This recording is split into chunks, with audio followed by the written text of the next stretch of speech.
The afternoon sun cast a golden hue over the quiet street, reminding me of the long summers of my youth.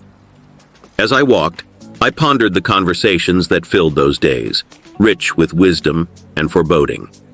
One particular discussion came to mind, a dialogue with my old friend Paul, who often spoke of the future with a mix of hope and caution. We were sitting in his modest living room, surrounded by books and memories, when he turned to me with a grave expression. "James," he said, "we are on the cusp of an era where people will surrender their innermost selves for a semblance of ease." At the time, his words seemed distant, a distant possibility, rather than an impending reality. Yet now, as I navigate the world around me, I see their truth unfolding with startling clarity. In this age of relentless technological advancement, convenience has become the new currency. Our lives are increasingly dominated by devices and applications that promise to simplify our existence, offering solutions at the touch of a button. Yet, this convenience comes at a cost, a subtle erosion of our privacy, which we often overlook in our eagerness to embrace the latest innovations. Consider the rise of smart devices, those ever-vigilant assistants that now populate our homes. They listen to our commands, learn our preferences, and respond to our needs with uncanny precision. But in return for their services, we relinquish a piece of our private lives, granting them access to our conversations, habits, and routines. The transaction is not a fair one. I recall a time when privacy was an unspoken right, respected and protected by all. In those days, our personal lives were shielded from the prying eyes of the outside world, allowing us to cultivate a sense of self that was independent and inviolable. Privacy was not merely about hiding secrets. It was about maintaining a boundary, a sanctuary where we could be truly ourselves. Now, however, the boundary has become porous, and our sanctuaries are under constant surveillance. Social media platforms, once hailed as revolutionary tools for connection, have become mechanisms of observation and control. We willingly share our lives online, broadcasting our thoughts, images, and activities to an invisible audience.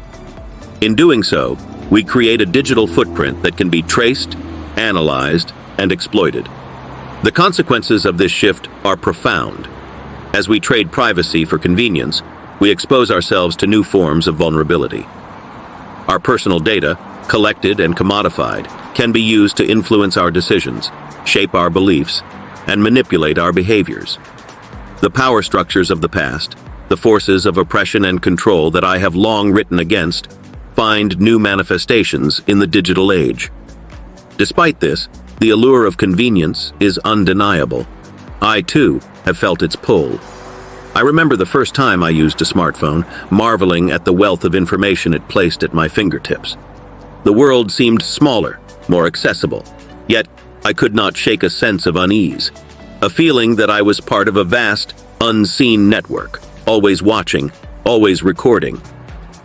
In this brave new world, we must ask ourselves, what are we willing to sacrifice for convenience? Are we prepared to forfeit our autonomy, our identity, for the sake of ease? And if so, what does that say about us as a society? The answers to these questions are neither simple nor straightforward. They demand that we confront the complexities of modern life, that we navigate the delicate balance between progress and preservation.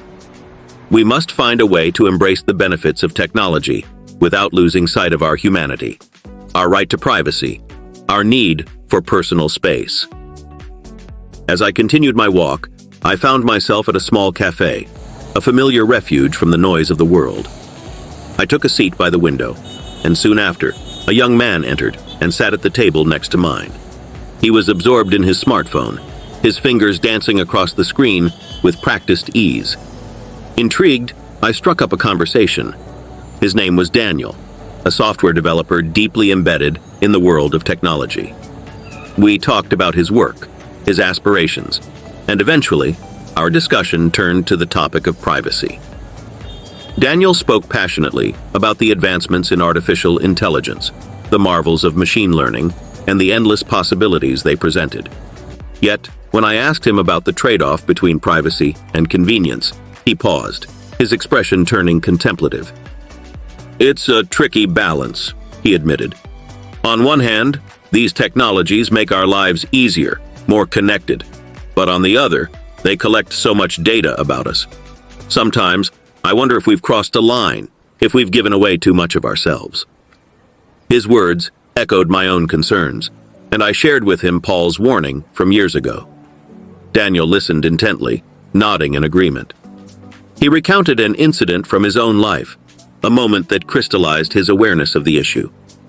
A few months ago, he began, I was working on a project that involved developing a new smart home device. As part of the testing, I had one installed in my apartment. It was incredible, really. It learned my routines, adjusted the lighting and temperature, played my favorite music. But one evening, I received an email from the company, summarizing my daily activities. It was so detailed, so precise. It felt like an invasion, like they knew me better than I knew myself. Daniel's story struck a chord. It was a real-life scenario that illustrated the very dilemma we were discussing. The convenience of the smart home device was undeniable, yet the price of that convenience was a profound intrusion into his personal life. We continued our conversation, exploring the broader implications of our digital age. We talked about the potential for abuse, the dangers of data breaches, and the need for stronger privacy protections. We also discussed the role of individuals and society in shaping the future, the importance of conscious choices and informed consent. As the sun set outside the cafe, casting long shadows on the pavement, I felt a renewed sense of purpose. The challenges we face are daunting, but they are not insurmountable. We have the capacity to adapt, to innovate, and to reclaim our right to privacy. The question of whether we are trading privacy for convenience is not merely a technological one. It is a moral and philosophical one. It compels us to reflect on our values, our priorities, and our vision for the future. It is a question that will define our generation and shape the world we leave for those who come after us.